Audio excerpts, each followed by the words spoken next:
I call to order this March meeting of the RSU 25 School Board. You'd all please join with me in the pledge of allegiance. I pledge allegiance to the flag of the United States of America, and to the republic for which it stands, one nation, under God, indivisible, with liberty and justice for all.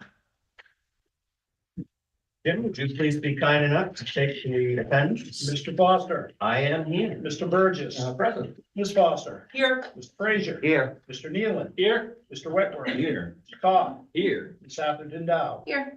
You are fully in attendance. We have a quorum with 8 members present. Thank you. This is the time for public participation. If you would like to publicly participate and you are here, you're free to come up and talk to us in front of our lovely plastic podium. If not, you can email for public comment at publiccomment@rsu25.org, or you can phone in with your public comment at 307-8099. And seeing as how we don't have a line waiting to get behind the podium, we will move on to adjustments to the agenda. I do have a couple of adjustments for you. If I could ask you to please add L9 executive session to discuss student readmission. And I also ask you to we'll take that action up following adjustments to the agenda. So we'll make that following this section. Also, we need to add to L1B, Joanna Stiles, BMS assistant track coach, Michelle Grindle, BMS softball volunteer, Cody Davis, BMS baseball volunteer. All right. This is the time for us to approve the minutes. We No, have- we need to Oh, executive session. We want to go to. we're gonna go straight to executive. Yes. Yep. All right. Well, you told me L9. I figured that was further You down. did say all nine, but then. Say you- now, I said move I on. was looking that we were slicing right after the agenda. What happens when you don't pay attention? So you can admonish me for that. We will move to executive session then, and I will look on the cheat sheet for what I'm supposed to say here. Pursuant to MRSA Title I, Section 405-6B, for the purpose of discussing a student disciplinary issue. We would need a motion to move into executive session. I move. We have one, and we need a second. We've got a second. All those in favor? That is unanimous. I have Keith as a second. I'll second it. Having said. I can make that.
All right, and we're back from executive session.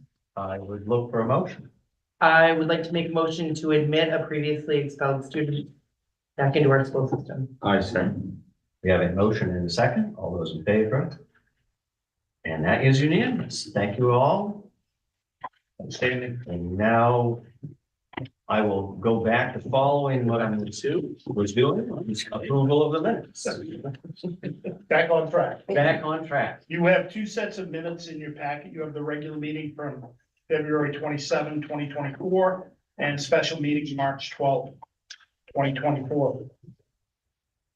I move that we approve the minutes for regular meetings, February 27, 2024, and the special meeting, March 12, 2024. Second.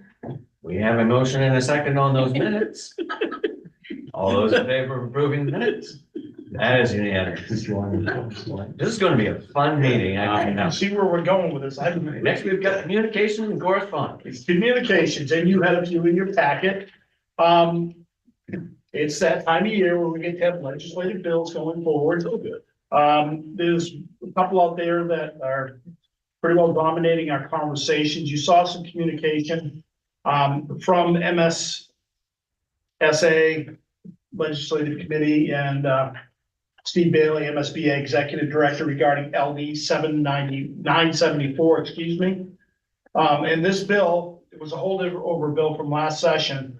But this bill is, if passed, will make the minimum hourly wage for educational technicians 150% of the state minimum wage and adjusted annually. It will also make the other school support staff hourly meet 125% of the state minimum wage. And again, this will be adjusted throughout. We have a lot of concerns regarding that. I don't know if you saw it. I did write a letter and sent it to all of our representatives. In essence, my opinion, this is a fiscal impact. Okay, it would be, as Katie estimates right now, about $76,000, and this would take place not next fiscal year, but the following one. Okay, we're looking at about a $76,000 impact above and beyond the increases that are already built in. So that's significant. The other troublesome part for me is this is taking away your right to collective bargain. It's taking that away and it's dictating, and it puts you in a very precarious negative position. It totally takes away local control. There is conversation that while this is covered with the EPS formula, well, no, it's not.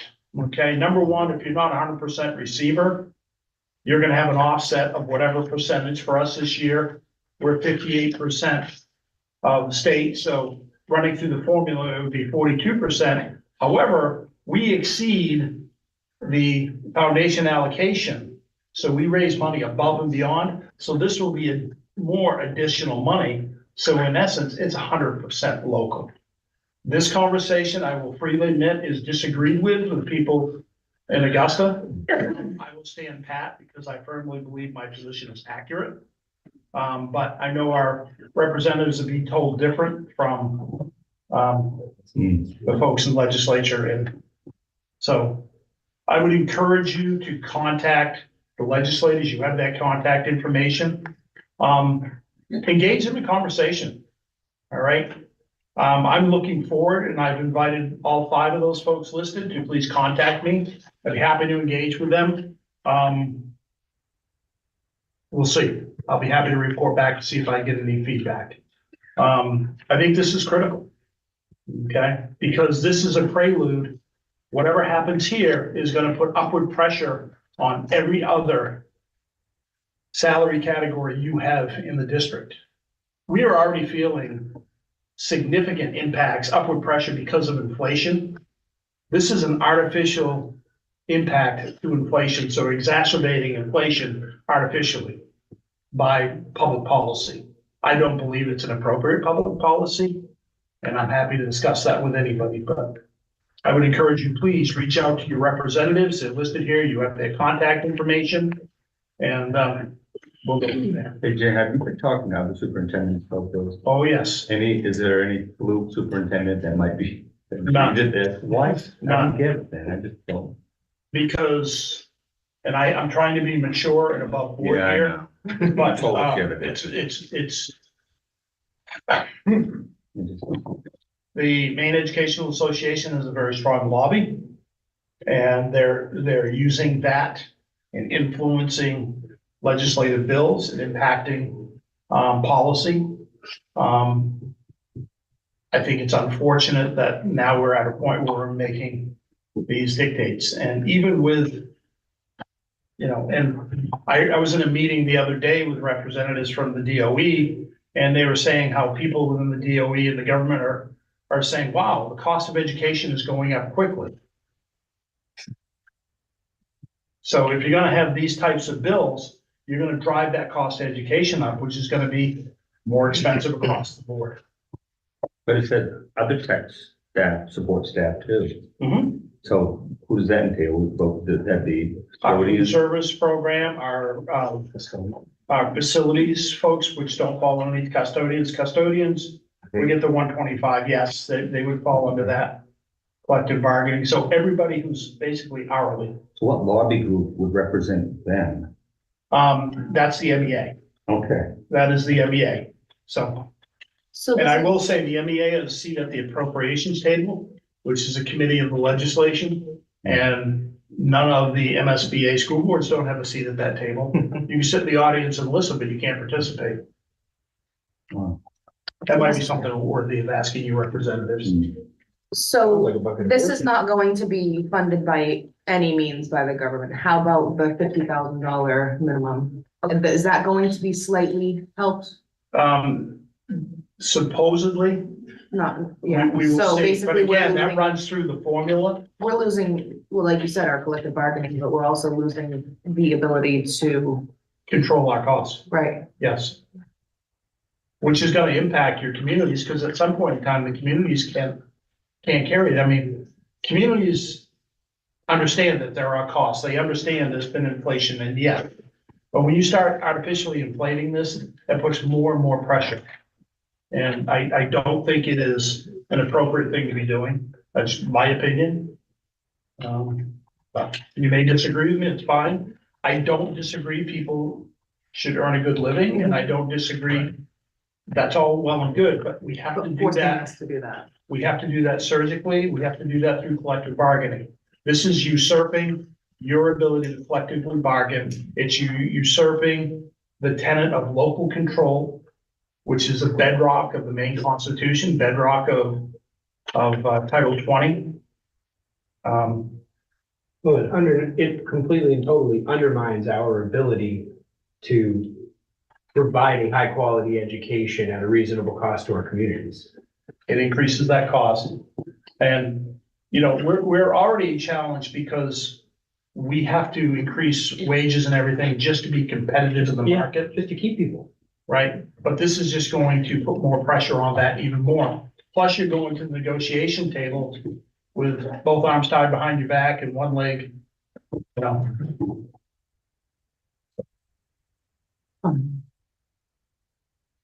So I'm sorry to bring you that good news. The other bill that I would encourage you to communicate with the legislators is LD 40. You see a copy of a letter that was drafted by Dr. Andrew Dollop, who is the superintendent in Yarmouth. The bill would be supportive of increasing the THC levels in the cannabis that is sold. And also part of that would allow 17-year-olds to work in distribution centers. And we don't let 17-year-olds sell alcohol. Yeah. We have seen the passing of legalization of marijuana. We have seen a lot of pressure in our schools as low as middle school. Kids using marijuana and access to marijuana. We know that's not okay developmentally. That damages the brain function, brain development. I don't think that's an appropriate, it's fine if this is going to be used for medicinal purposes and there's legitimate medicinal, but it just creates more opportunities for this to be available in our general population. So I don't understand how every other controlled substance is moving in a more strict prohibition direction. And they're what, 17-year-olds in the row house? Well, we're the second largest state for marijuana production. Like the Chinese triad. Not including them. That's the reason. We're the second biggest state for the illegal Chinese triad grow houses. It's all sent to New York and Boston. And there's a criminal enterprise. The state does it just to get tax revenue. And it's disgusting.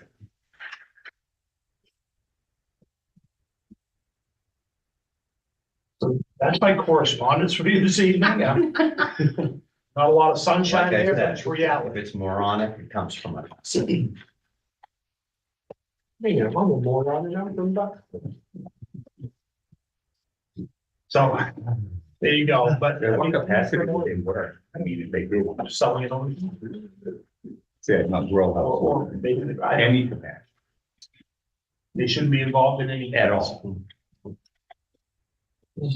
So for what it's worth, I do encourage you, you are elected officials.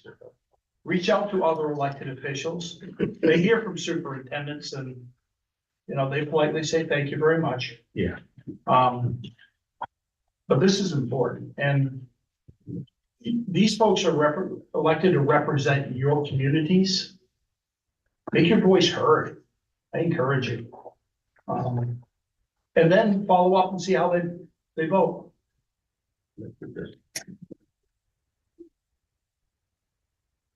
Well, with all of that positive. There you go. You want my report? Take a report. A lot of great things are happening. In all honesty, I started writing this report, I'm going, wow, there's a lot of great things happening here. Side note, I did make a commitment to go down to the robotics competition live. Spent 2 days there. It was long days. An amazing activity. I was so proud of what the kids accomplished. The mentors that we have working with these kids are outstanding. The kids have tremendous parental support and community support. They appreciate it. And those kiddos are pretty darn good. Currently, after their second competition, they're ranked number 1 in the state of Maine, number 1 in New England, number 3 in the US, and number 5 in the world. We dropped down from 3. Well, that's up just there. started, it just We better started. get back up there. And that's over 3,000 teams worldwide. Yeah. So, it's very impressive. And what it is it's a culmination of our curriculum, our culture. And these kiddos are taking what they're learning in the classroom and applying it in this situation. The other thing it's doing for these students is it's opening them up to opportunities beyond high school and careers. We have students doing very well. We had 2 students that met with the director of the engineering lab up to Maine. And they have opportunities to work in that lab next year as freshmen engineering program. And that gentleman sought these kids out and talked to them because he knew that they applied and were accepted in the engineering. Those are connections they would make. Invaluable. You have a graduate this year. Last year's graduate is a freshman at Maine now, who's working in that lab and actually they're giving him projects to work on his own. He's taking skills up there that exceed a lot of entry-level freshmen. And he's been given more opportunities. So it's exciting when we see that all come to fruition. The kids are learning this through, an exciting activity. It's a lot of hard work. They got to do teamwork. There's failure built into this. They have breakdowns. They have breakdowns, but they do a great job. So I just wanted to point that out. It's wonderful. Big item on the agenda, and I hope people follow through my description.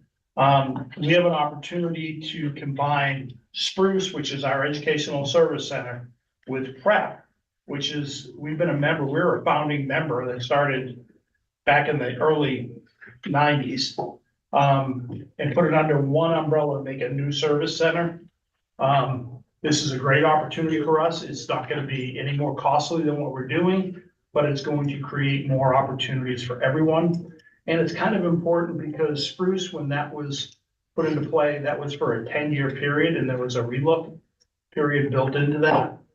We're at the 10-year period, so this is our option. So I encourage you to support that with a vote. I'm very excited about the opportunities there. So. Other than that, we talked about a couple of things we have to revisit, which are semi-annual or annual activities. Pretty perfunctory. And, I'm happy to answer any questions you may have. Any questions for Jim? Okay. Which area? Do you know? Yes, it's, what do they call it? It's the University of Maine, the lab at the University of Maine Engineering Lab, Is it the Advanced Materials and Composites Lab, or is it? no, it's another one. It's in the new building on top of the roof, that's, that's where they've done all this. The one where they do the more techie stuff. Where they do all their robotics, so they have like the imaging, Yeah. cameras in there, and they do the printing. The people on the outside of the building, you see all the 3D printers and, Yeah, normally the internships, so there's two engineering labs at UMaine, and there's the Advanced Composites and Materials Lab. That one's a little easier to get into, but when you're talking about the more techie lab, that one is usually you're seeing almost all juniors, seniors, and graduates working the positions in that lab. So that's a very awesome opportunity for these kids to be getting into production. It's exciting.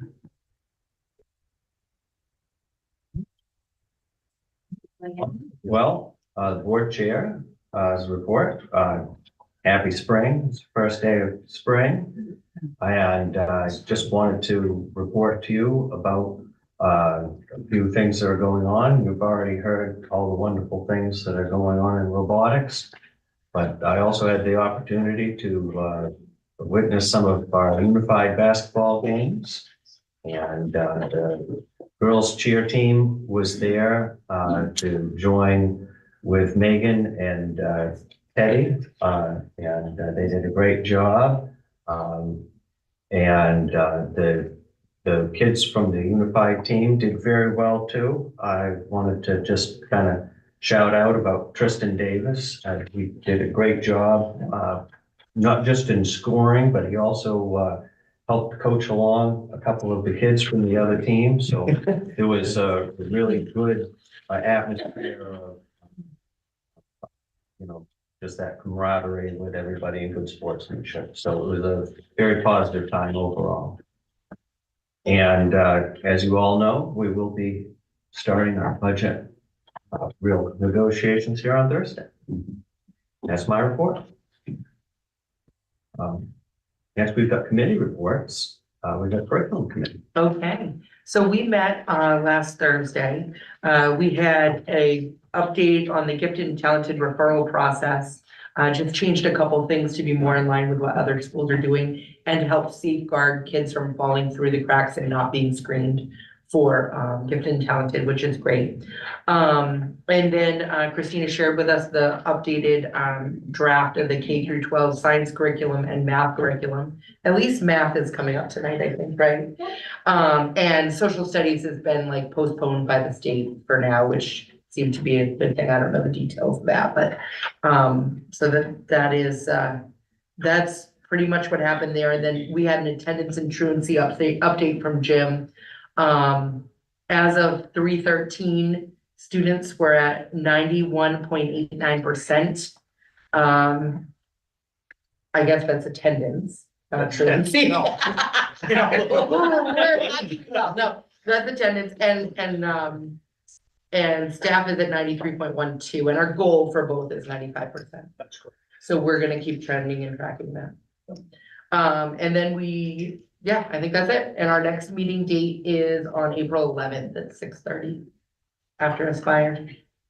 6:30 to 6:40. I've been starting at about 10 minutes late to give transition from the meeting. There's usually food though, so you should come on time. Any questions for Rick? Finance Committee met, right before this meeting. We discussed food service, senior food and the regular budget.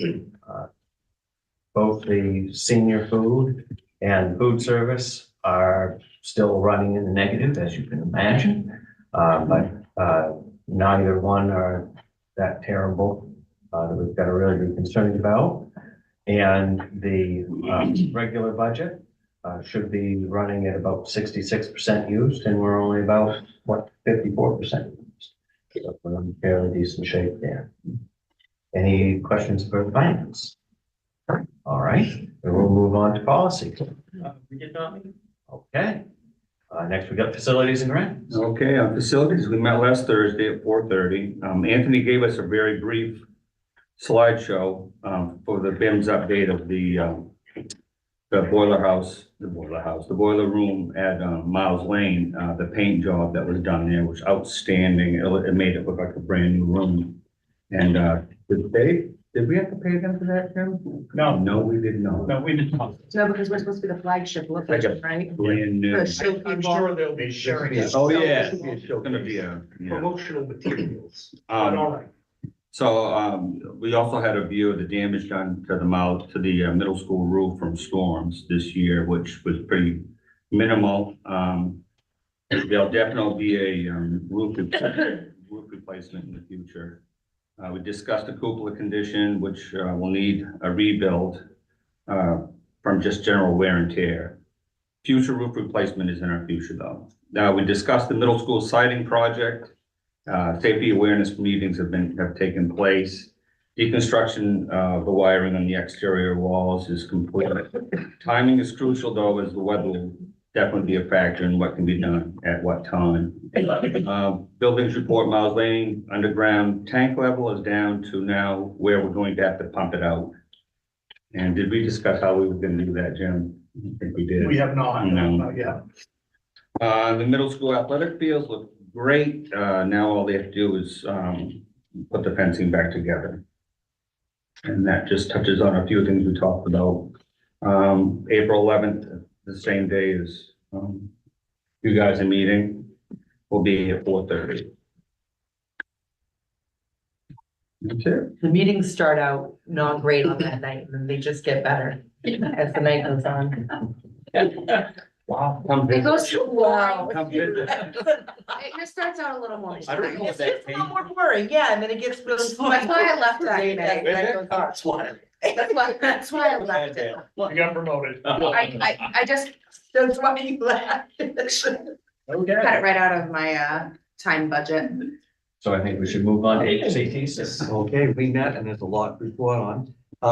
One of the things is they received a $30,000 grant from, I believe, Melmac, which will allow students to visit colleges and businesses that they want to attend. We need space down there. We need more room, but that's not going to happen anytime soon. But they did apply for and received a $1.8 million revolving renovation grant, which would have been nice if it could have been used to put an addition or something on. But it's being used for fire suppressant sprinkler system and updating ADA to be in compliance with it. Yeah, so still not getting any space. Our enrollment for next year looks fantastic. Now it's gonna change. It always changes. But right now it's on tap to be the best that I think I say best in years. It could be the best ever. So that's really nice. And it's been going, we've had HCTC for quite a while. And last weekend we had Skills USA and there were 9 medalists from Bucksport High School. Wow. 4 gold medal and 5 silver. And bear with me, I'm gonna read their names off. I hope I don't massacre any of them. For gold medalist, Monica Grace Furley in career pathways, Zoe McGinty, career pathways, William Heileman, criminal justice, and Mercedes Tangatua, criminal justice. Those were the gold medalists. The 5 silver medalists, Amazia Allen, cybersecurity. Caitlin Flannery, first aid / CPR. Aaliyah Koff, promotional bulletin board, and please don't ask me what that is because I really don't know. Right. Evangeline Heileman, promotional bulletin board, and Garrett Whitaker, TV video production. And then every year they have state officers. There were 4 from HCTC, 2 of them Bucksport students, Mackenzie Grant and Bailey Wadwell. So we were well represented. HCTC was well represented and Bucksport High School was well represented. I think I touched upon everything that was important. You did. All right. Thank you for everyone's committee reports. There is no old business. Under new business, we have some personnel. This month, we have no resignations or retirements to announce, so we're gonna move right into nominations. I am very pleased to nominate William Mixer to be the HS satellite welding instructor. Mr. Mixer comes to us with more than 30 years' experience. He's been a trainer for Chimbro for many, many years, currently teaching at Job Corps in Bangor. He's very excited to come here and he's really very excited. So we think he's gonna do a wonderful job for us. Support personnel, Laura Doak, Sped Ed Tech, Matthew Meniscalo, Sped Ed Tech 3. And co-curricular, we have Anthony Hamlin, BMS baseball coach, Olivia West, BMS assistant track coach, Joanna Stiles, BMS assistant track coach, Adam Sheehan, BHS baseball volunteer, Rob Wadley, BHS baseball volunteer, Ty Giverson, BHS baseball volunteer, Corey Beers, BHS softball volunteer, Michelle Brindle, BMS softball volunteer, and Cody Davis, BMS baseball volunteer. And don't forget the ones on the front. They've been included. It's okay. I would look for a possible motion. I move to accept the nominations as of law. Second. All those in favor? That is unanimous. Thank you. Next, we have consideration and possible adoption of the revised K-12 math curriculum. I'm assuming there's going to be a presentation. I turn that over to Ms. Hall. It seems to be her world. I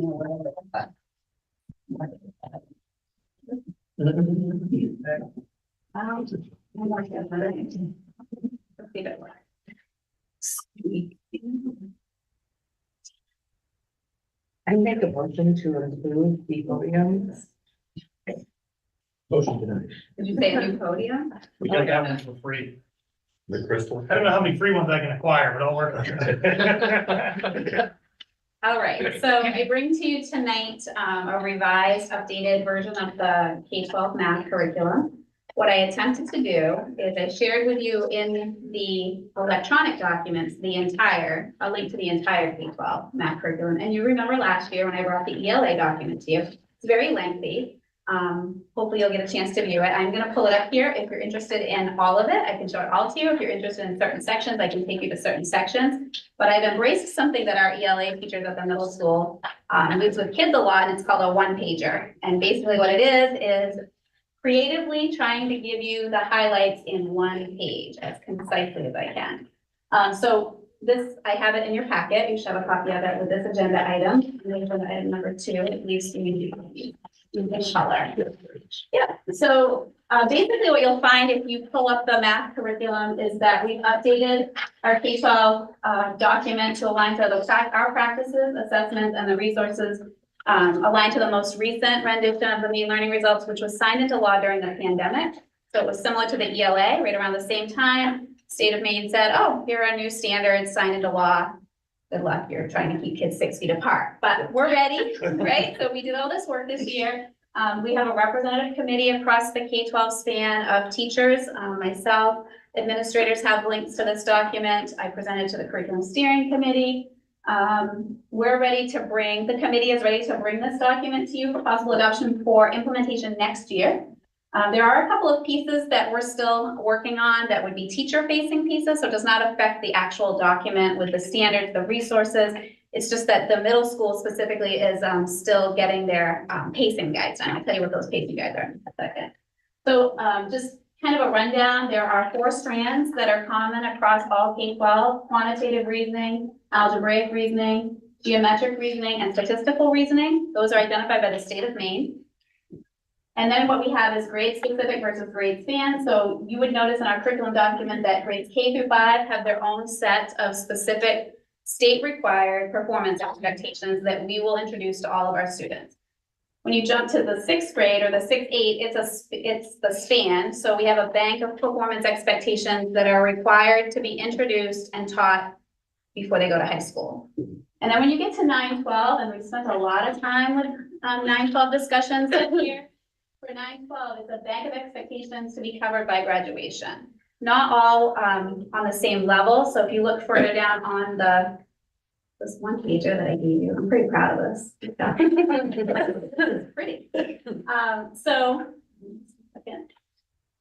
at the high school level, this one I want to just kind of give you a little bit of information on. At the high school level, standards are categorized by the Maine Department of Education as being either essential, with an asterisk, or an extension performance expectation or standard denoted by a plus sign.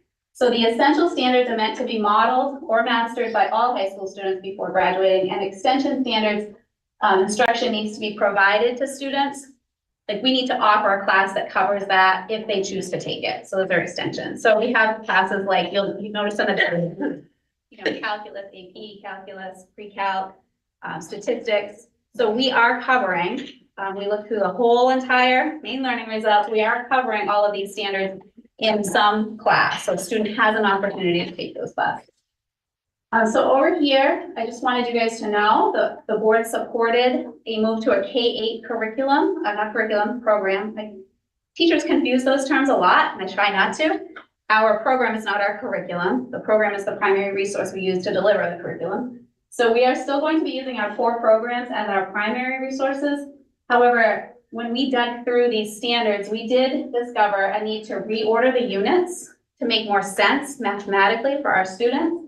So we are going to make sure that we can support their understanding by combining like concepts at like times in the year. Instead of saying, oh, 3rd grade, we're going to start with multiplication, and then we're going to jump to geometry, and then probably sometime in May, we'll jump back to what they needed to have before we taught the multiplication unit. They were just out of whack.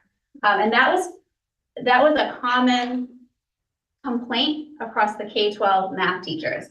It was interesting, last week we had an in-service day, and we had our middle school and high school math teachers together, they actually had a great conversation. It was the first time that the high school math teachers had an opportunity to look through the illustrative math workbooks that the middle school kids are using and the teachers are teaching from. And that was eye-opening for them. John Boynton's face was like, wow, really? So that was great conversation for them to have, and an opportunity. We need to do more opportunities like that. We are small enough that we can get them together as much as possible. So we have reordered, that's what those pacing guides are. So if you look at the appendix part of our document, you'll see K through 4 has links to their updated pacing guides. 5 through 8 are still working on those. And then we determined that there's a need for creating additional assessments. No program truly assesses a standard to the level that we feel they need to assess them at. So we had a need to include some assessments that actually showed or demonstrate mastery of those standards. So we've added those in there. And we also have included in there for you additional supplemental resources that we need to use beyond the program. Again, no program can do everything you need. So that's why it's important for us to have a curriculum that contains those supporting resources as well. We've updated our K-8 target standards. They used to be called promotion standards. You guys probably remember the promotion standards brochures. Those are what you see on K-6 cards. They're actually listed on the report card. 7 and 8 does not list them, but we would change those to reflect the commitment to our students mastering those essential skills that need to happen. We've done a lot of work with mathematical concepts and skills coherence maps to understand what do you need to know before, during, and after a skill to progress through the K-12 programming. So we've made sure that we've specified permission for our teachers to spend more time on those crucial skills. Basic math understanding at the primary level, the K-2 level, counting and cardinality, basic fact practice in the 3rd and 4th grade level, primarily 4th grade, a bigger emphasis and, more time put on fractions because it needs to happen. At the upper middle school level, more time on algebra to get them ready for high school. So we've taken that all into consideration in the work we've done. We've used a lot of research. So NCTM stands for National Council for Teachers of Mathematics. We've used research that they've done. We've used research from the Institute for Education Sciences and what's called the What Works Clearinghouse to determine what we should be doing and using as far as our programming is concerned. And our updated graduation standards are linked in the appendix as well. Graduation standards that the high school math teachers selected from the document are those essential standards that need to happen and that will happen in the courses that high school students all take. Correct me if I'm wrong, Mr. Chair. Hard to present a math curriculum with a math from. So that's what we have for like a basic outline. I will jump over to the curriculum document and I'd be happy to answer any questions that you have about what we've done for work. So I just have a question. This curriculum still provides for a pathway for students that, should they so choose to do something so insanely crazy, that they can still take calculus A, B, and B, C if. Yes. Okay. Yep, those are all in here. So down the side over here, you'll see curriculum templates and outlines for all of those classes. Perfect. Yeah. So Algebra 1 and even the Algebra 1 Part 1 and Part 2 that Mr. Schaefer is teaching. Geometry, Algebra 2, Honors and AP Pre-Calc, Honors Calculus, AP Calculus, Intro to Stats, AP Statistics, and also Financial Algebra.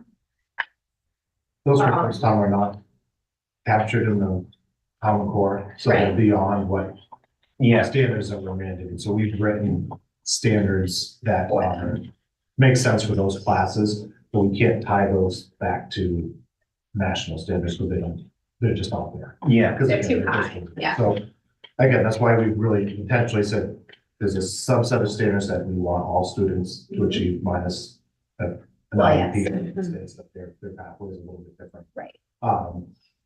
But then there's these other classes based on where they want to go. So it allows for that diversification of pathways. If they want to take statistics, or if they want to take a pre-calculus class, or if they want to take a financial algebra class. We're not saying you have to all meet the same standard, which will force your choices. Of course, you can have a choice, you let the core ones now meet the standards based on your choice of your time. Yeah. Does that make sense? yeah, but we still have a pathway for those Yeah. advanced classes. Absolutely. Up to and including college credit bearing courses. I just know that when Jack was looking for classes, schools to go to, that in particular, that AB class was almost a requirement. Yeah. It And that's- will always be offered. Right. BC is the tougher one, just every 2 to 3 years, we'll have enough students collectively where we could offer BC. We have a teacher, Mr. Cowan's very capable of allowing someone to kind of do their own independent study and teach them off to the side. And so we don't run a section specifically for BC, but it's always an option, and then we have everyone.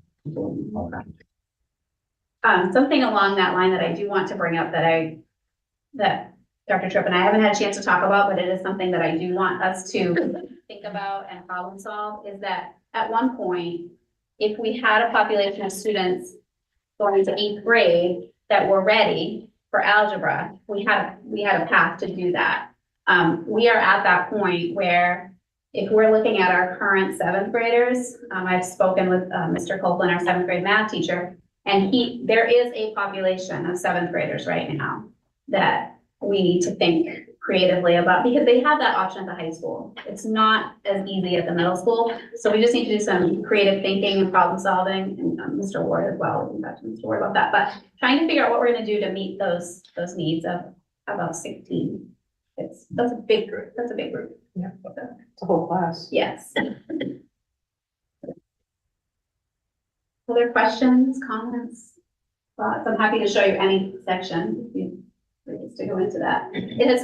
What we've been able to do is have a lot of conversation between the spans. So kindergarten teacher, being able to talk to Mount Lane teachers, Miles Lane teachers being able to talk to middle school teachers. And I know that sounds silly, like why isn't there time to do that? But there's not a lot of time in the day. And so when we've had focused time to do this math work, those conversations have been rich. And they've done a lot of great work, great conversation on thinking about those mathematical concepts and how does a student get to where they need to get by the time they're freshmen. So it's been great work. A couple of years ago, didn't we purchase a new math program? Yep. Is that still being used? Yep. Is that, It's in here. it's what they, do you base the curriculum on it, or are we adapting that program to your curriculum, or what's Yeah. the connection there? Right, so basically what we do is base our curriculum on the main learning results first of all, because that's what we're supposed to do. And so we looked for places in the illustrative math is the name of that program. We purchased that K-8, that was adopted K-8. And so we looked for where are the places in that math program where our students are meeting the standards? And is it giving them enough exposure? And if it's not, we're gonna make sure we do that, but we're also going to add to it and make sure that the bulk of the standards that need to be mastered for success in the next grade level are having the time spent on them that they need. So is that program still adequate for what you're trying to do? Okay. I mean, you're always gonna have to supplement, like no program, every program thinks you have all day to teach it, and it has way more content in it than you need, it's just the nature of how they sell them, because they sell them across the country, and everybody has a little different interpretation of standards. And also, you always have to tweak and add things, so something that Mr. Booth has been talking a lot about is fact fluency, right? And that is definitely something that this particular program is not strong in, but that's the case for lots of new math programs. It's just not something that they have a lot of lessons, activities, programming in, so we had to supplement that. So you'll see places in there that we've added things, and we've had conversations among math teachers about how are we going to put that into this. So we just made those adjustments and made sure we added them. Can students in middle school still take like Algebra 1? I remember my granddaughter.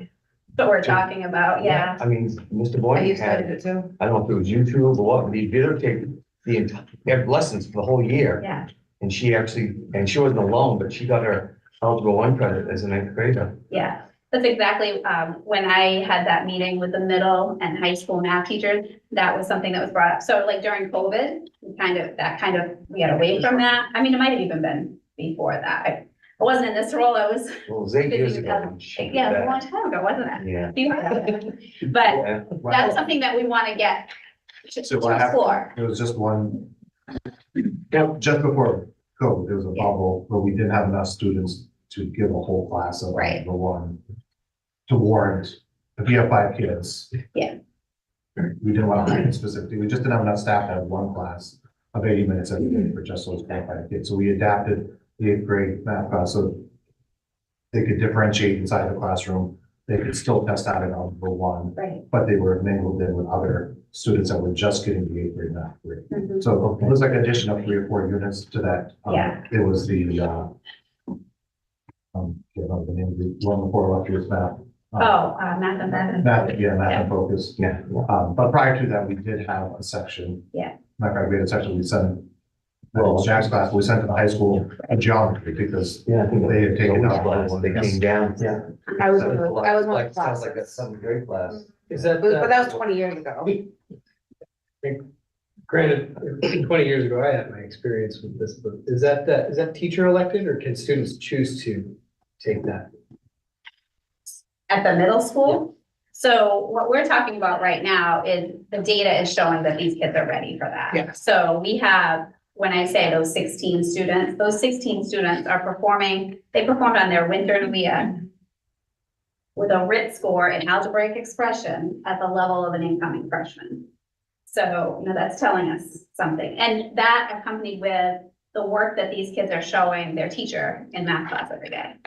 So that would lean itself to what are we gonna do for those kiddos? So I guess to answer your question, we're basing it on like the data and the performance of, how the students are doing. It would not be something that would be.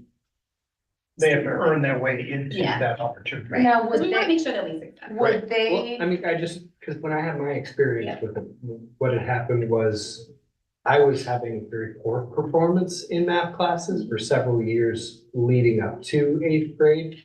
And just out of curiosity, at one point, Mrs. Murray gave me a kind of a math level test to see where I was at. And I scored in the freshman year of college level. And she said, we need to be giving you harder math lessons. But it was too late in the year for me to finish the algebra program, get that credit in advance. So I think that there should be kind of more potentially, talking with kids, do you feel challenged? Would you like to try something more challenging? As opposed to just looking at the data behind it. When we were offered that in my class, it basically, gave you not quite a full credit, but it would give you a credit for high school. Is that something that you plan on doing with these eighth graders, or these potential eighth graders as well? And actually, it didn't give you a credit. But it credited us that we didn't have to take that. Right. If you give a Right. credit, it starts your clock. Right. Yeah. So you don't want to do that. Potentially get Credit for you high something. school and middle. Flip out of Right. that. If you take a course, so you can advance. You can Okay. advance that. Right, so you can take geometry and freshman In year and freshman stuff year, out. exactly. Yeah, And you make it further. the real important thing, being able to have an eighth grade algebra class Mhm. is then somebody can start their freshman year in geometry. And then that allows them by their senior year to be able to take that advanced stats or advanced calculus class. I didn't want to do that, but I had to. Yeah, I don't have math and classes. when you have that on your transcript, it opens up other colleges that you otherwise wouldn't being able to even apply Do we for. have alternatives to calculus in the senior year in this situation? Because it was awful. Statistics, me. it sounds like. Yeah. Oh, man, I wish I could do Financial. that. We have We've financial. opened up our senior Yeah. math class options. Okay. I mean, you have I was pigeonholed into that, so. AP stats, AP Cal, intro stats, financial algebra. And I would also say this. If you're only looking at the University of Maine, you can go into the University of Maine just fine without having your advanced calculus. But from the experience of our incoming freshmen who are in the engineering program, boy, it sure would be nice to have a little more calculus under your belt before you get there, Yeah. because it is not easy. I second that. So, I didn't go to college. anything we can do to help our eighth grade class be able to get those more advanced math classes while in high school, I think would definitely.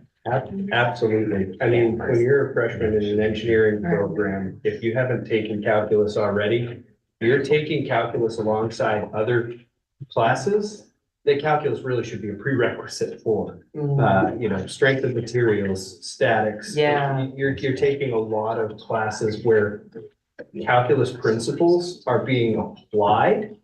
And if you don't have a mastery of those principles yet, then you're backtracking.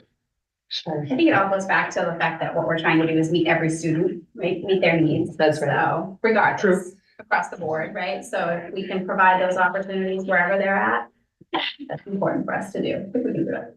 So stay tuned, because we're gonna work on what we need to do for these kids, all our kids. But yeah, Did you, okay, there was Nui's. Yeah. The scores were not thrilling abroad. Did you gear the curriculum, are there things in the curriculum to address those deficiencies, or do you not know what the deficiencies are, or what?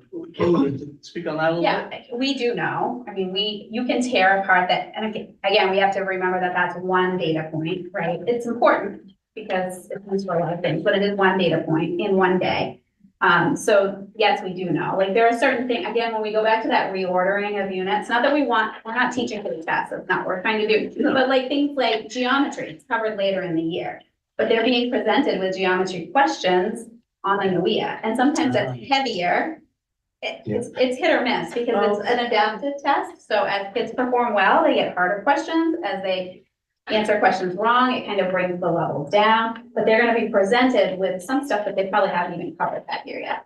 So it's kind of hit or miss, but we do know that for winter purposes, some of the strands that were the lowest would have been I'm speaking mostly at the middle school level, because Mr. Wood's done a nice job with his staff digging apart that data. We've worked really hard on that. And so geometric reasoning and statistical reasoning. And those are things that in our current program have not been hit as heavily yet in the year. Not that they didn't have it last year, but let's speak, it's hard to remember, right? Like they lose a lot. So, but yes, we are digging apart that data to see where those gaps are.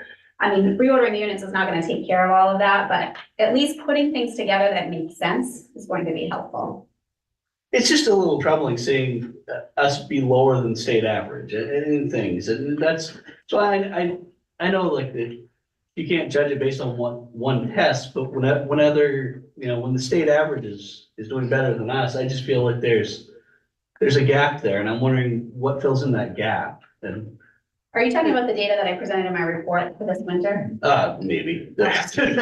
I've noticed on several of the different levels of NUIA, the spring and winter and fall, so that's all. I just want to make sure that we're still, that this is getting us, you know, Yeah, we're catching everyone, getting Right. the bottom and the top, Exactly. and that's, I feel like maybe our bottom, you know, just based on, you know, what's up there, and I know it's just a sample size, and Right. just a snapshot, but I see deficiencies Yeah. somewhere along the way that causes us to be less than state average, so. Yeah, I do think we need to take a close look at targeting our interventions to make sure that we are addressing the things that we need to address. Making sure that the interventions we provide at the lower level, and we are looking to, so this year, for example, we added Title I math at the middle school, right, to kind of help with those interventions at that level.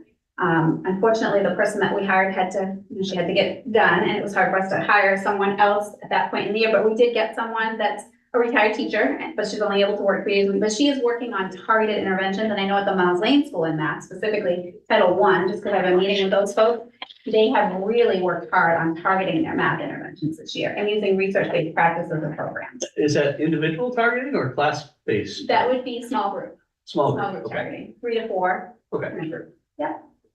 So one thing that in the past has caused problems with our state testing in mathematics is the timing of delivery. Mhm. And so,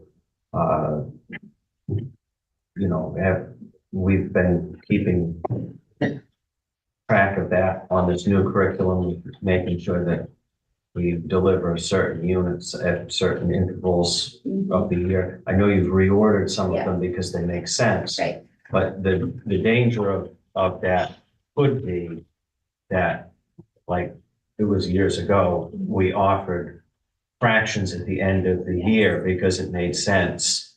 But to the state test, fractions were an integral part of it, and it happened before we even introduced the section. So we did poorly on the test. Mhm. The kids did get the information for fractions, but it was at a different interval than what the state had aligned for. So I just want to ask the question, taking that into account. Yes, that's been taken into account as well. Like, and for fractions specific, that was a big conversation on this math committee, like, we need to hit fractions heavily in 4th grade. Like, we just need to.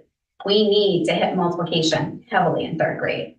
There are just things that jump out at you as, that's what needs to be a focus, not at the detriment of everything else, but we do need to make sure we are spending enough time on those areas and not just skimming the surface. But yes, Tom, we have looked at that to make sure that geometry is I feel like geometry in the K-8 level at least is always something that every program puts late in the spring. I don't know why, but they do.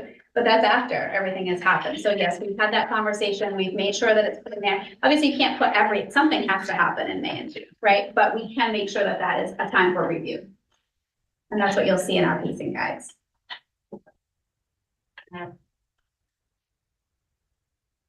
Any other questions? Thank you very much for your presentation. You're ready for now. Thanks for that. We'll see in a minute. Yeah. Right. So Abby, would you like to put forward a motion to have us accept your curriculum from your committee? Yeah, I would like to put forward a motion that we adopt the revised K-12 math curriculum as presented by Christina this evening. Second. We have. Whoa, all right. Look at that. Look at that one. Fast. That's fast. All right, all those in favor? I guess. And that is unanimous. Thank you all very much. Thank you for I that nice guess. presentation. Yeah, thanks. Second as fast. I'll take the rest off it. That's the one, I'm too. gonna put on the glasses for even having. What's the record? Next, we have consideration and possible adoption of an interlocal agreement in form for RSU 25's membership, in Penobscot River Educational Partnership, which was formerly known as Spruce. Yes, I touched upon this in my report. We are bringing together Spruce, which is our current interlocal agreement and educational service center that we work with 26 other districts in. And we're bringing PrEP, which is another entity that sits outside of that underneath the same umbrella. It's going to be enhancing the opportunities we have for everybody and the whole educational service center. And also Spruce is no longer going to exist after this year, so. There's a hint. How does this benefit, like, I know we're part of this, but what do we get from this? I guess I don't really. What is it? I think that's a fantastic question. You're gonna get, programming for, high needs special ed students at a reduced cost. If we have behavioral students attending there, we're saving in the neighborhood of $20,000 per student going there as opposed to other out-of-district placements. And you have better programming designed to return kids back to general population and not hold them for profit. Okay, which is a big deal. You also have the professional development over all content areas. And that is a very strong benefit for us. Our professional development day, we did that in conjunction with all the PrEP partners. We're able to bring in high quality trainers and speakers that we couldn't afford to do on our own. And then we do that together, and then we break out and do our local work. We have purchasing agreements through different companies that we negotiate with a strength of 26 entities as opposed to one. And there's other things that haven't even been considered yet that can be brought underneath there to enhance the partnership. But it is worthwhile. Plus, being a member of that service center, you'll notice, and we'll talk Thursday, we receive a benefit of about $54,000 a year as an incentive to be a member of that, which more than covers our cost of membership. So And they that's pay what- us more than they charge us to be a Yes. part of it? Yep. That's a good deal. From the state, Well, on that note, from us. I'm confident. Well, if you will all bear with me, I have a very wordy motion to read. So I move that the Penobscot River Educational Partnership Interlocal Agreement for Education Service Center be approved substantially in form presented to this meeting, and that RSU 25 enter into said agreement and become an initial member of the Penobscot River Educational Partnership established by said agreement, subject to approval of said agreement by the Commissioner of the Department of Education. Second. I don't know if he was that. Yeah, he's still going. There's more. Jim, how long is the membership? Is it a yearly thing? No, it's continual to you withdraw, and this withdrawal process is built into the interlocal agreement. Mhm. Yeah. There's not much reason to withdraw. Right. Here, I've learned a little tell. So we have a motion and we have a second. All those in favor of the motion? Alicia. Is unanimous. It was me. Thank you. I gotta leave you a second, thank you. Thank you for being the one that read that. Next, we have a 6-month update on the COVID operating procedure. Yes, so I'm sure folks are aware of that the CDC has changed their guidance and aligned it with other such diseases like flu and those types of things. So I have taken the document and I've taken that language and moved it directly into it, took out the old language, and this is I'll answer any questions you may have with it, but as I said in my report, we have stayed pretty true to, we will follow what the CDC's, federal CDC's guidelines are. And that's what we're doing. People are aware of them. We're working with families and, they're working and we're fine. You need any motion from us? I don't need a motion other than the fact that it has been reviewed and so noted as a requirement that we have for the federal funds, and this will continue until all the federal funds associated with COVID have been exhausted.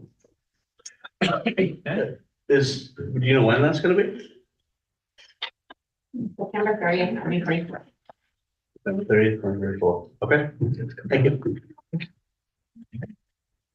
Then next we would have the annual review and consideration of offering an after-school food program. Yes, we're required annually to bring this before the board. There is a program that provides meals after school in the evenings. We have opted out every year that this has been put out there, but we're required to bring this for the board for consideration. The reason why we've opted out of the past has to do with the fact of transportation, has to do with the fact that our food service runs at a deficit already, that would be adding more additional cost to the program. Which is our current state, based on. We're currently, running in the negative and our general budget has to supplement the food program. And that will just exacerbate that as well. Have we ever voted to have this food No. program? There was a student that needed food for after school. Would we provide that for We them? do all the time. Okay, so there are, those are So good. there's options. Oh, yeah, we have backpack programs that are in Boston. So Yeah. Send kids home with food without having. kids will have food even over vacations. Great. We have, I know Barbane's worked with kids and families with a food pantry and we support our kids. I believe very effectively. I would say in light of our current budget challenges, that we should take on new responsibility. I think if we're already Yeah. taking care of what we absolutely need to, which is obviously being taken care of, then we need to adopt this. So I would look for a motion. You have to make a positive Make a motion, positive motion. right? I move to maintain our current standing on, meal times at which the school offers food. I mean, it's positive. Second. We have a motion and a second. All those in favor of no change? Yeah, it's not That confusing. would be a unanimous vote. Very I good. think last year. Nice same word. thing. How do you say this positive? All right. Next, we have first reading of policies, which are none, second reading of policies, which are also none. And then we move on to administrative reports. And Christina, you want to call yours done? And And I think that you are excused. We got- She sounded. Unless you have something special to add. I have nothing special. Excellent, so you are excused. You are not. I'm good at that, because I have lots of interesting and exciting things going on in the Department of Special Services this month. The first is that I mentioned in November, probably, this is our year for our audit. So the MDOE monitoring supervision, they're coming to on site on April 11th. So we just got that date. They'll meet with, there'll be a whole team of people that will review all of our, not all of our files, but a good percent of our files and a representative example. And they'll spend the whole day here with us, with some of our teachers. They want to come and observe some programming as well. They'll give us feedback. They will make some recommendations moving forward. Well, it's gonna be great. I do know it. No, we didn't have, our last one due to COVID was, remote, so they haven't been on campus with us for quite a while. So, it's been a really good learning experience for our team. At the high school level, Mr. Jackson and Mr. Everhart, both took small groups of students with IEPs to HCTC for some more individualized tours. And those students came back really excited about those opportunities. And I think like, 6 out of 8 or something like that, have applied, and I think, and we're hearing like pretty soon about the acceptance for that. Our teachers have been training, they participated in training for the Maine State Alternative Assessment. That's for that 1% of students who don't participate in the NWEA or our state assessments. So teachers who are administering that participated in a training this month, and they'll be administering those assessments. They've already started, and they'll complete them throughout the month of April. Ryan Woodward is a new special education teacher on our team, participated in Sound Sensible Inspire training. Mr. Jackson's classroom received 2 small grants, one from Aspire and one from the DAR, which Kathy Andrews, who's a speech pathologist, wrote. And we have the materials set up to build like a small sort of a studio apartment classroom so that our life-centered learners can focus on practicing real life skills of independent living. So we're super excited about that. Getting started. We had 55 IEP meetings in March. You already mentioned, of course, the conclusion of an excellent unified basketball season, which was so fun to watch. Congratulations to all those athletes. And we offered, because as we take on new staff, which we've done throughout this year, on March 15th, we also offered an updated safety care training for our new employees, and Katie Ingalls, who is the special ed coordinator at the middle school, trained those folks. Well, I have for you. Do you have any questions for me? Thank you very much. Thank you. Josh, you want to go up next?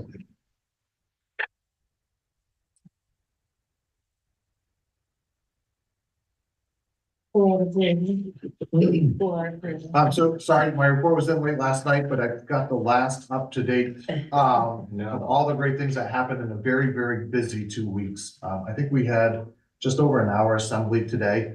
I was doing a month's assembly usually about like 25, 30 minutes. They're quick, we're in and out. We had a lot of people to honor and recognize, at the high school today.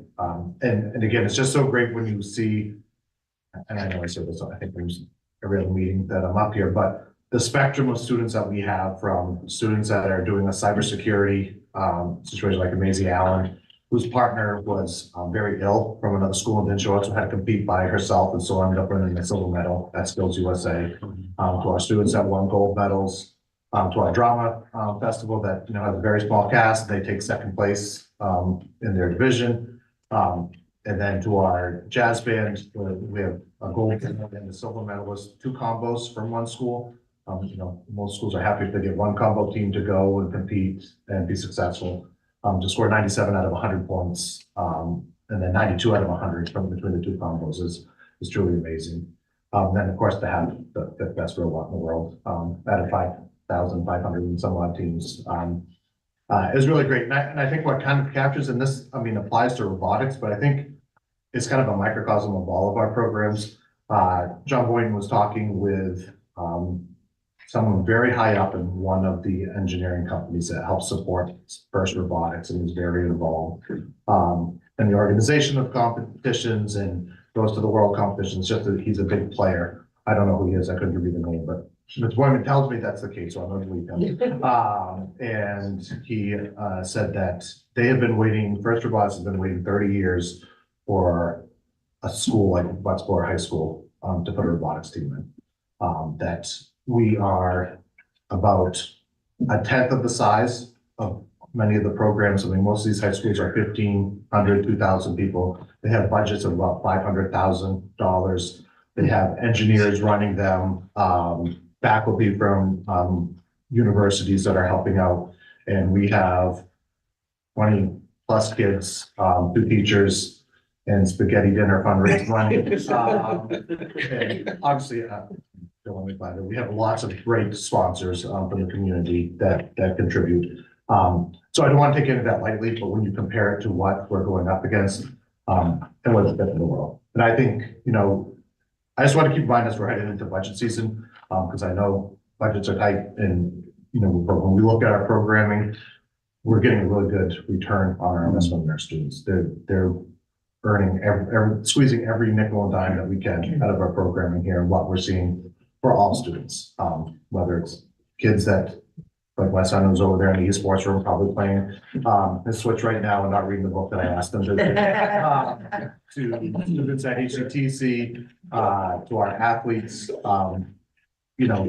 I think oftentimes you see school systems, they have niches, you'll be really well known for sports, you'll be really well known for things, but to have this many students, and they're not all the same students. I mean, if you were to take a look at it, there's some overlap, but we have, I would easily say, over 100 students that are being recognized at the highest levels, whether it be in the county, the state, or the world. Most kids have their thing. It's just really cool. Absolutely. So that's all I have. Easiest report ever.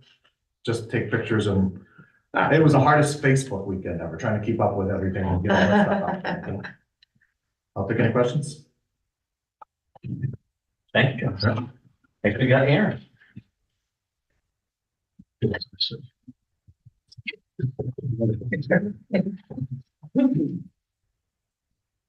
In your report, I think you have the top of Walter Foster's head.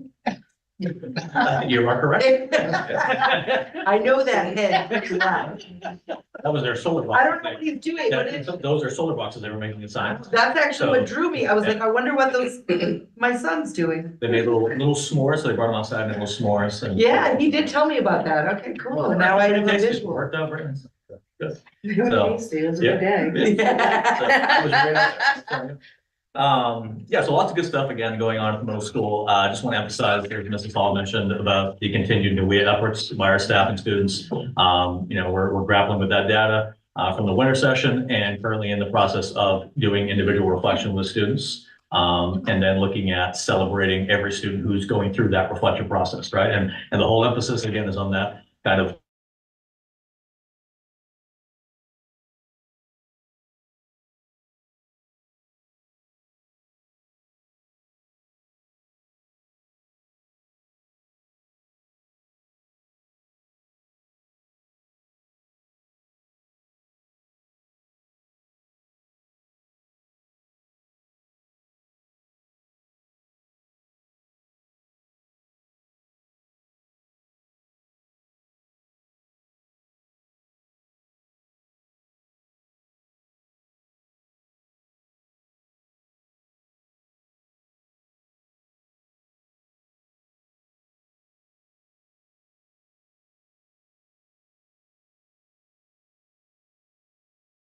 May 16th. The Department of Education will be coming and we'll be touring the facility and kind of, we'll be showcasing all that we've done with our outdoor classroom. So that's really a nice opportunity, and that'll be a nice evening, and we want to invite you all to that. I also want to highlight that the next board meeting, we will be bringing pizza as well. So don't forget that we'll be making the pizza. So Great. that's No that. parents tell me that night. Yeah. Yes, I can. So, yeah. On the PBIS side of things, we are making great progress there as well. We've done kind of the school-wide expectations, are now looking at classroom expectations and routines. So all teachers are developing those individual classroom routines and expectations that will be visibly posted throughout the year next year. So that's good stuff there as well. Looking ahead, some things to highlight. Our jazz team, our jazz band is going to the States this Saturday, which we wish them luck. That's in Waterville. And we also have an upcoming drama production of Aladdin, which is the 12/13. It's gonna be amazing, you It is gonna guys. be amazing, It's so- all Aladdin all the time at my house right So, now. good stuff, yeah. So, I also could probably stand in for many of the kids at this point. so I'll invite you to that. And then next week, we do have a Spirit Week as well that Student Council is putting on. So if you feel like we have a Decade Day, we have a Tropical Day, a Pink Superhero, feel free to swing on by and be all decked up. So be a good time. Any questions? Thank you. If we get Darcy. All I can think of is things, I'm not stuck in my head.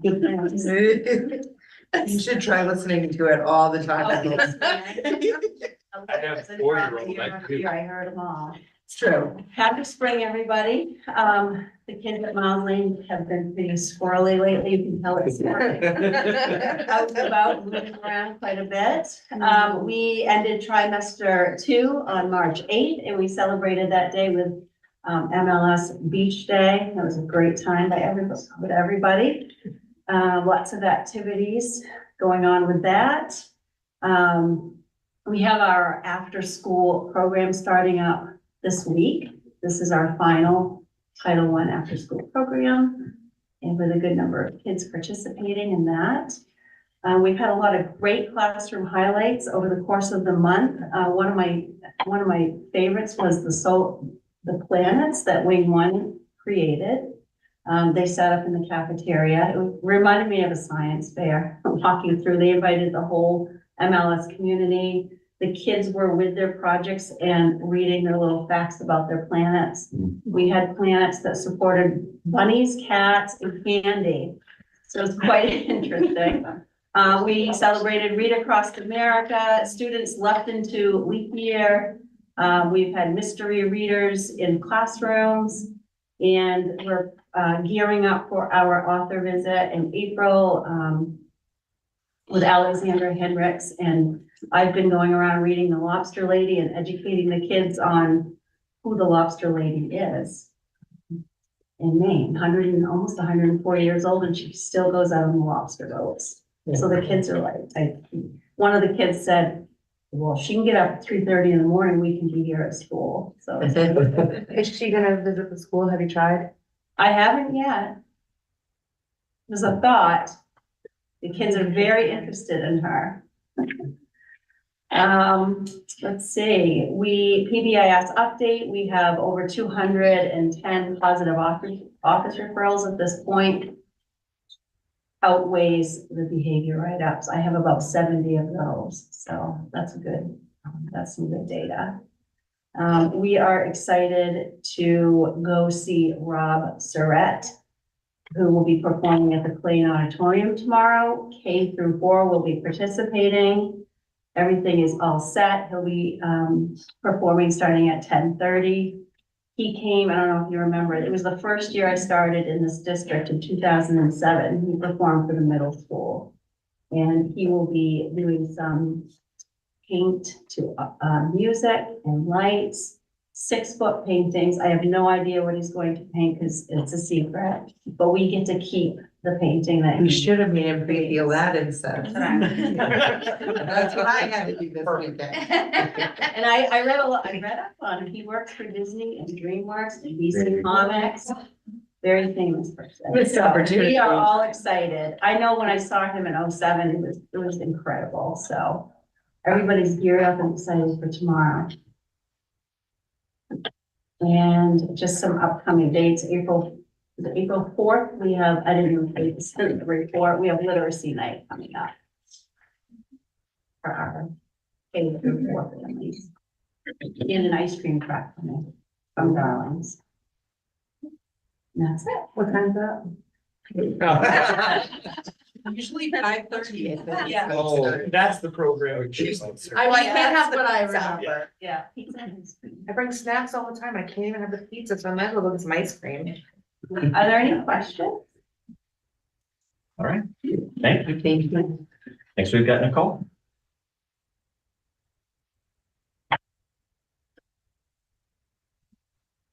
Spring, I didn't even realize today was the first day of spring, so that might explain why the kids are so squirrely and it's like herding cats at Jewett.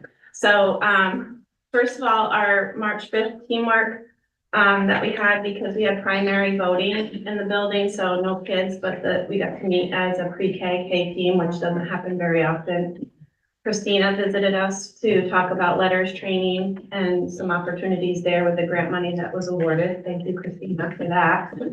Jim Morrow also came over and had the opportunity to talk to the kindergarten team about safeguarding the use of certain apps and eliminating some other software that they didn't necessarily need and trying to cull the opportunities, I guess, would be for them to get distracted with things on their iPads and actually using them as a tool for education. We also determined that June fifth, barring any snow days, I don't have any wood.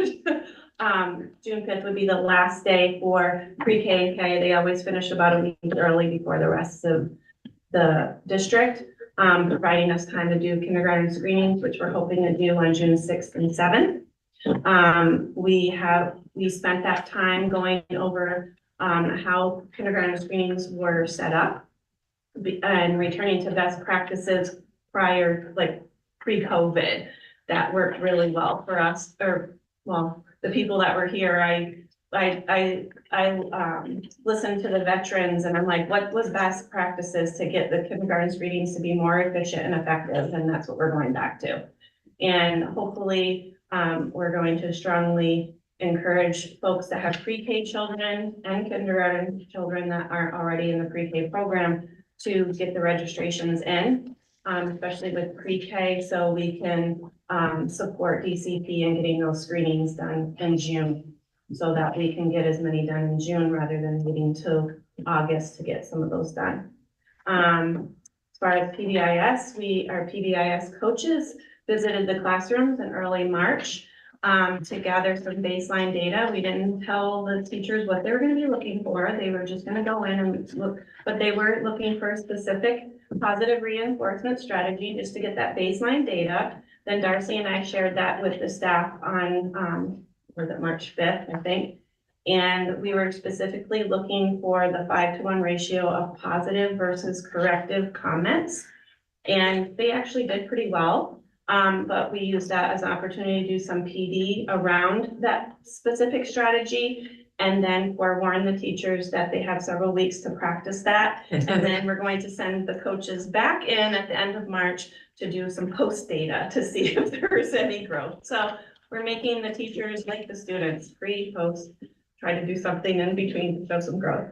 During our in-service day, the theme for Darcy and I in the afternoon was to get teachers to reflect about their motivations for actually getting into the teaching profession, because, you know, it's been a long winter and everybody seems to be kind of in a negative like mood, and we're like, okay, spring's coming, we want to, so we shared some positive experiences, why we got into teaching, that sort of thing, and then tied that to the Pygmalion effect, which is basically self-fulfilling prophecies, where the power of expectations and perceptions on kids affect their performance.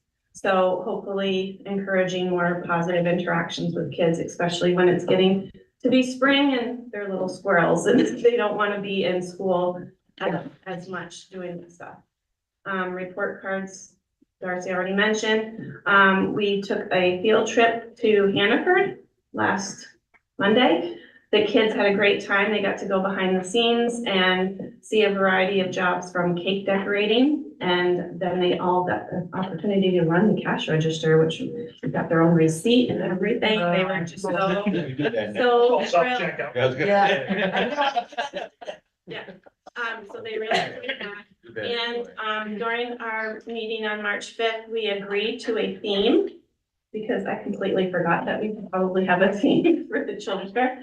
Less screen time and more green time. So that was presented and we all kind of voted that that sounded like a good opportunity. And Aspire is going to be helping us with decorations and little like swag bags to take out. So we're really excited about that. So that's getting all set. Then I'll be glad when. But you're all welcome to come join us April 6th to encourage all those families of little guys to register their kids. Any questions? Thank you. Yes, we got Kathy.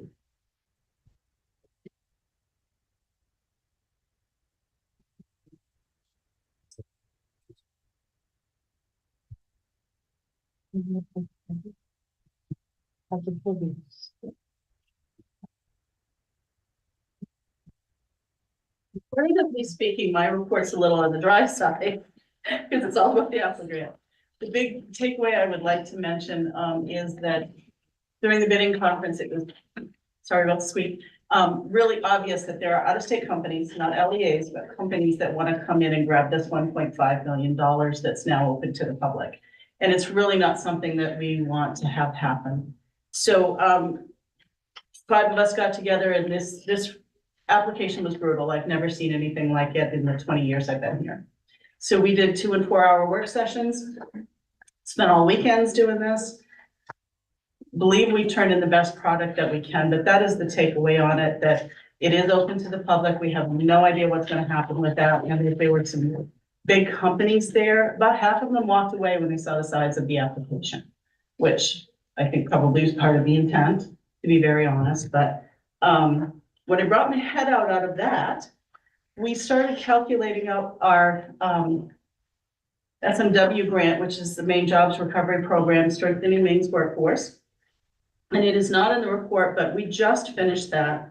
And one of the things that we were addressing was the lack of digital skills in the healthcare field. And I just wanted to say, I was really surprised. We knew we'd met our quota. We'd said we'd do 160 over the life of the grant, which has 1 more year. We hit 180 digital literacy certificates over 45 students. And we were just amazed at how many. And most of those students, because they're people, have very low literacy skills. They're just not interested in that. And there's so much in the field, but we were really pleased when we started totaling that up. We've hit most, we have one area that we haven't, but that grant has another year to go and we've hit most of our targets for our performance metrics. So that happened today. We're pretty excited. That's the only big exciting thing other because I've been doing nothing but grants. So any questions? Good enough. Thank you for coming. Next we get Jen.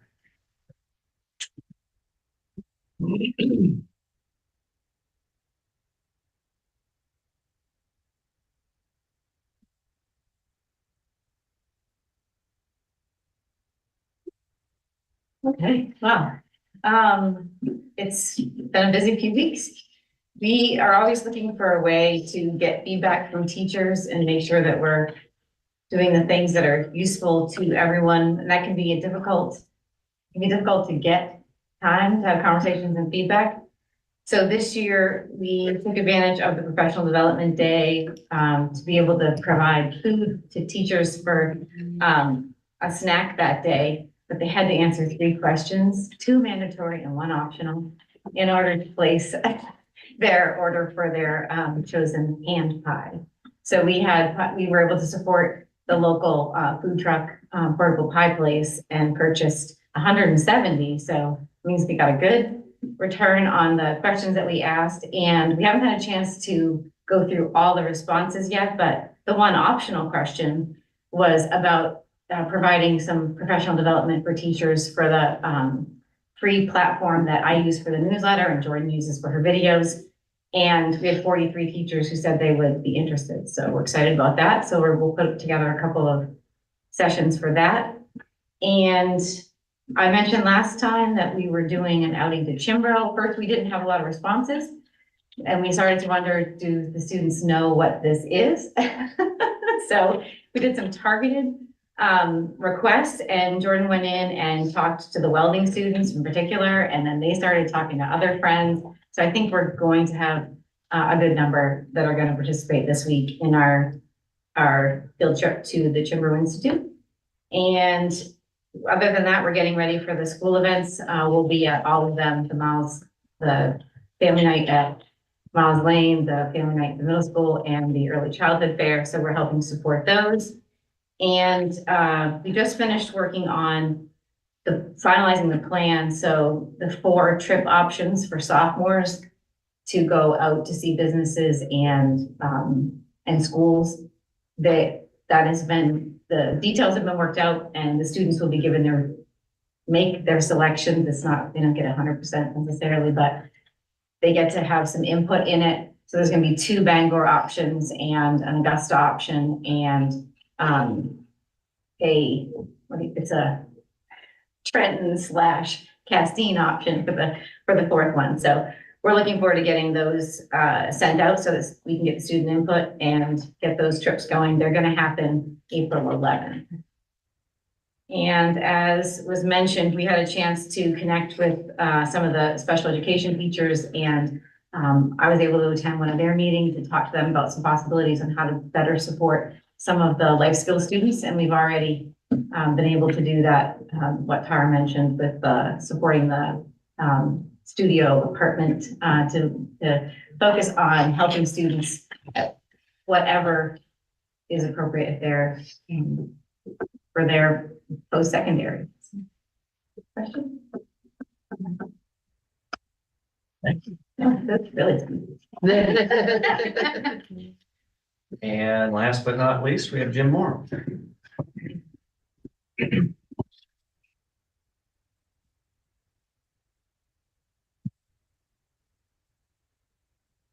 I think I captured the bulk of our activity for the month in our report.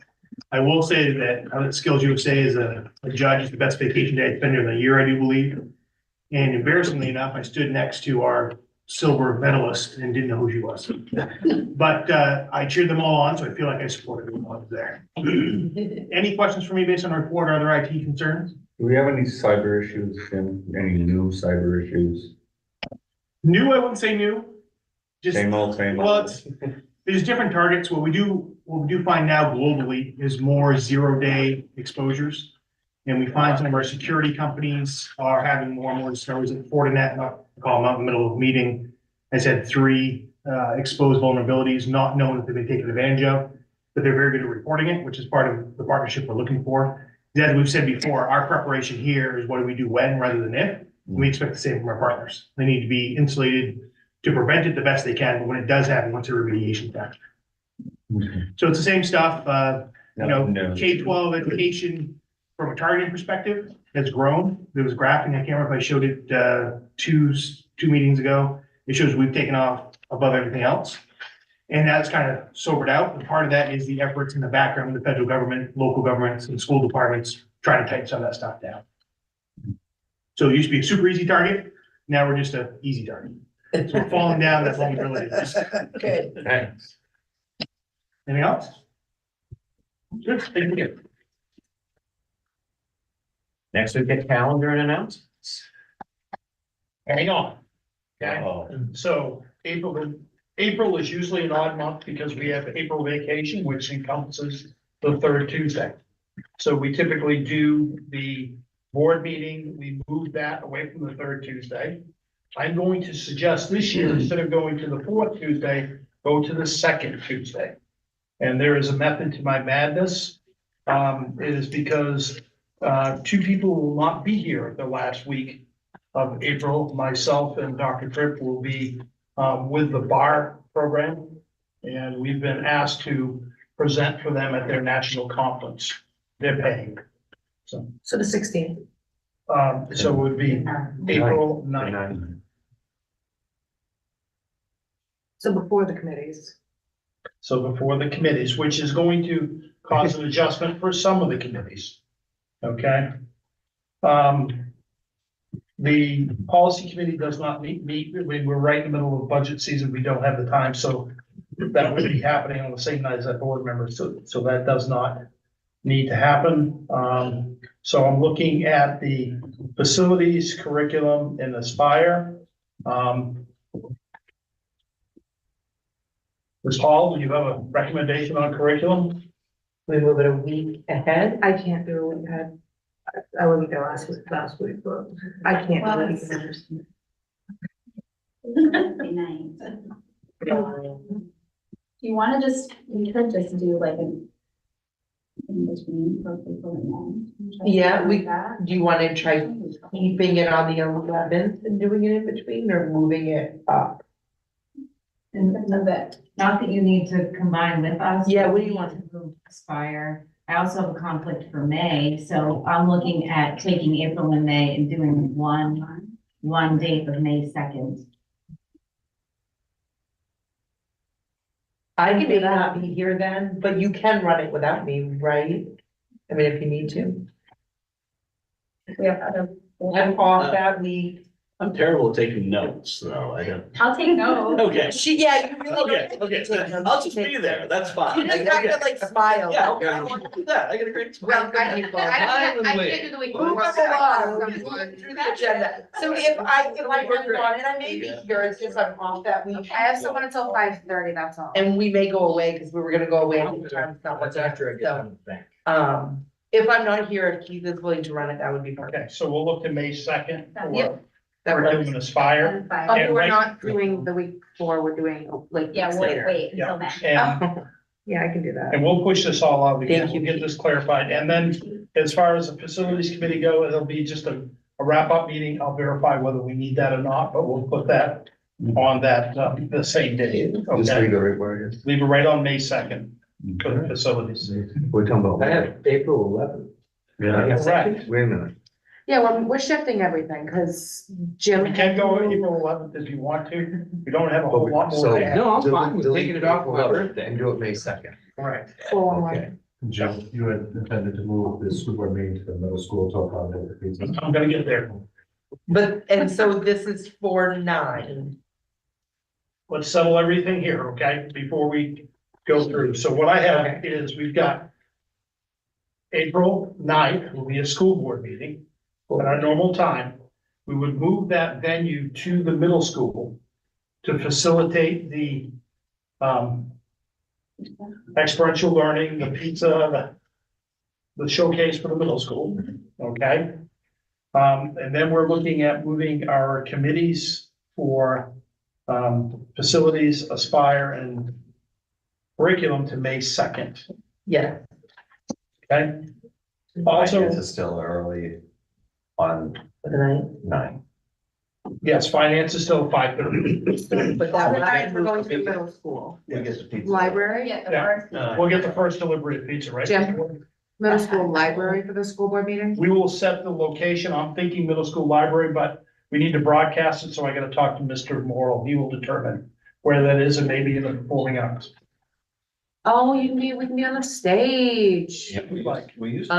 Kitty pizza in there. We've done it, but you would. No food or drink. Yeah. And we No, both we're not know doing that that. I need Rather a pizza snack. wasn't- So- We will cover those logistical. matters. The other thing I do want to point out as a reminder, it's been discussed before, but Hancock County Superintendents have met. On April 8th, all of Hancock County will be dismissing early. That's the eclipse. There's a lot of concern about the eclipse occurring right during dismissal time and unstructured time. It's unfortunate it's not earlier where we can do more in school with that, but it's not. It's after school, it's right in the middle of our dismissal time. So we're gonna dismiss early enough to get all the kiddos home well before, get our buses back to the barn, put away before the eclipse happens. So we'll be looking to do, start that dismissal at the high school around 12:15, and we'll do our cycle right around. I will get that published and circulated to parents, and it'll go out multiple times. But Hancock County is working in unison together. And it's unusual, but we think in considering the potential of, we should do it. And then with our luck, it'll probably be a very dark, cloudy day. Rainy day. But Oh, well. we do have a 38% chance of having a clear day according to the statistics. Yeah. So we'll go from there. And the weather is. And our budget workshop meeting is for Thursday. Budget workshop meeting Thursday here, 6 PM. And we will be going over the revenue side, pulling that together with the expense side at the end of the meeting. I'll be pulling it all together, showing where draft one ends up, where the local impact is. And then we'll be discussing what are some targets where we'd like to get around to. And then I will be taking that and moving with the administrative team. And we will come back to you at the following meeting, whatever date we set. We will give you the list of potential reductions to get after the target level you're looking for. The reality is, quite honestly, we will be looking at some significant reductions. But we want to do that in a manner that is going to maintain the programming as best we can. Yeah. Okay, but there's a reality here. Some people in Augusta don't recognize that reality, but here locally we do. I can't handle start when I get done. And on that positive note, I would look for. a I would motion like to to make a motion to adjourn. Second. We have a motion and a second. All those in favor? That's unanimous. All right. That's unanimous.